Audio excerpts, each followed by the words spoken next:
A year ago, I started a YouTube channel from zero.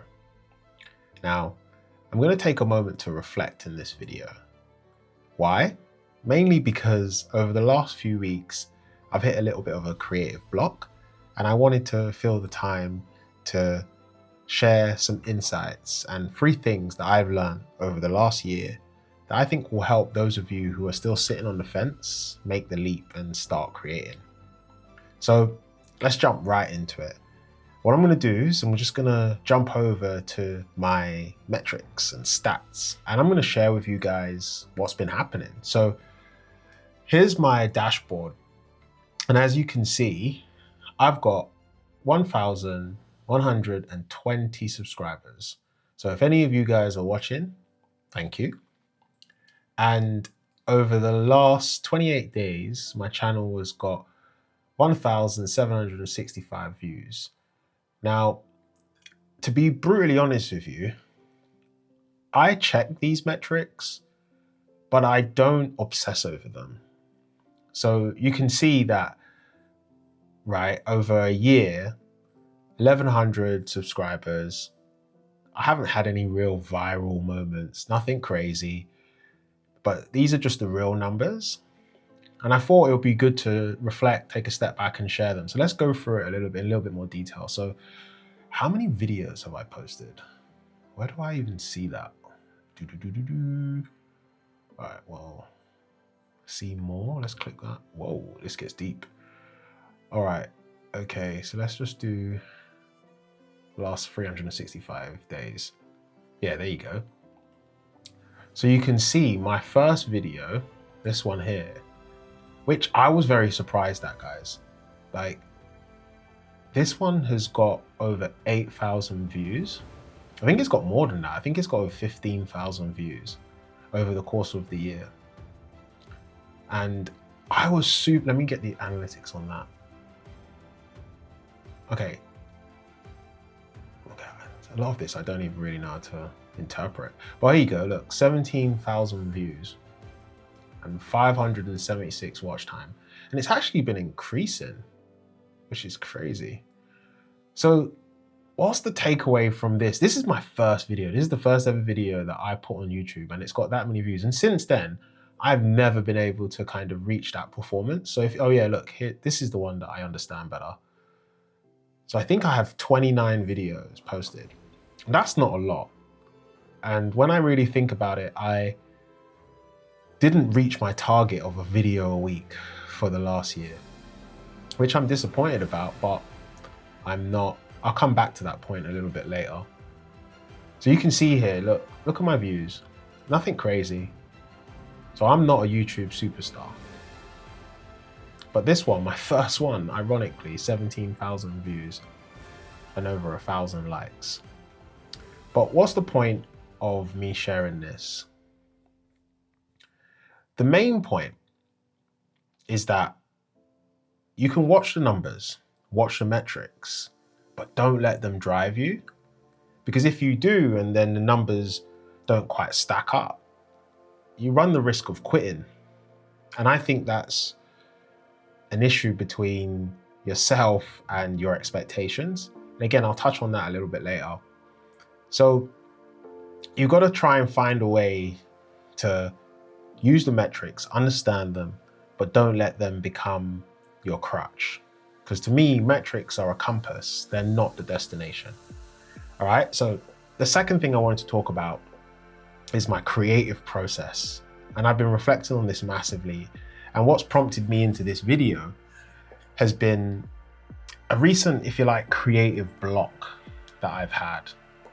I've been writing a verse and it's taken me a while to get through the concept and the idea that I'm trying to portray. And it made me reflect on how I was creating my content.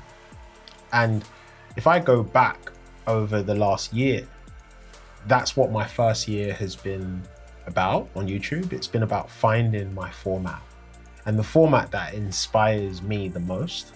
So for any of you who are about to start, who have just started, the one piece of advice I can give as a 1-year veteran on YouTube is don't chase systems and strategy. Just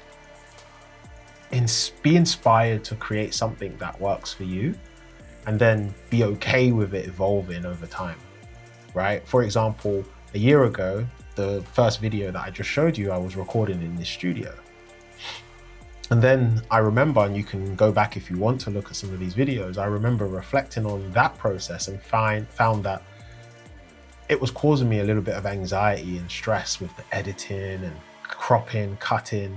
It's one of the reasons why this video is hardly edited.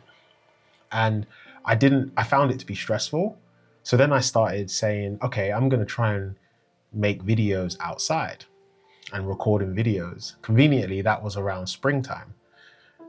And then that died because the English weather never lived up to my expectations. And I realized that I couldn't record outside in all weather conditions, or I didn't want to. And then I went through a phase where I was trying different quality standards. So I was recording my videos in S-Log, I was trying different editing, and it was getting all a bit complicated. And it was all just to find this format, right? And it evolved over time. And I'm gonna dive a little bit deeper into what my format is now and how I've come to find comfort in creating videos. So look out for that. And the key is the process itself is a work in progress. And so you just got to kind of keep going. And that brings me to the third one, consistency in reps. Now, you hear so many people talk about consistency, and it is super important. And I'm not really going to share anything that's uniquely different here. I'm just going to emphasize it and kind of share with you my story and how I've come to understand what consistency means. So for me, consistency shows your flaws, and the reps that you do daily is how you iterate on those particular flaws and how you get better, right? Like, do you think the iPhone just kind of landed from the heavens? No, of course not. I'm sure the team at Apple, well, I'm certain of it, they did a tremendous amount of work to iterate on different ideas to get to that final product. You know, and I'm sure they didn't give up when it got hard. Consistency and reps.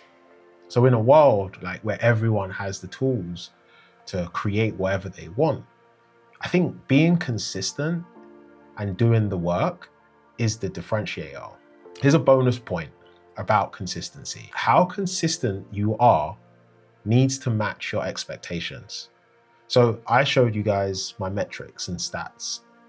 Now, they're pretty average, probably not that great, to be honest, relative to other creators, but my expectations aren't for my channel to have the most amount of views, or for me to turn this into a business venture where, you know, the ads pay me and I make a living off of creating on YouTube. That isn't my goal, and it's never been my mission.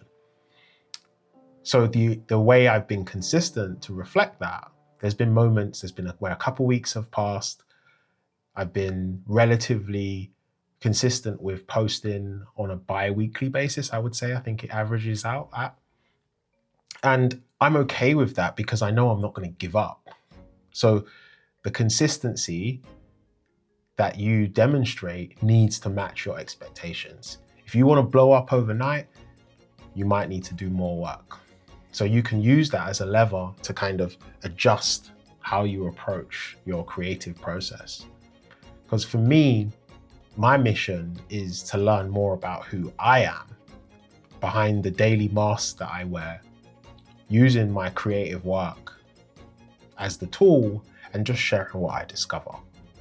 So I will say to you, for those of you who are new, those of you who have been doing it for a while, keep going, keep building, and just do the work. And with that, I'll catch you guys. Actually, before I do, I probably should promote my Substack. So I have a Substack, the link is in the description.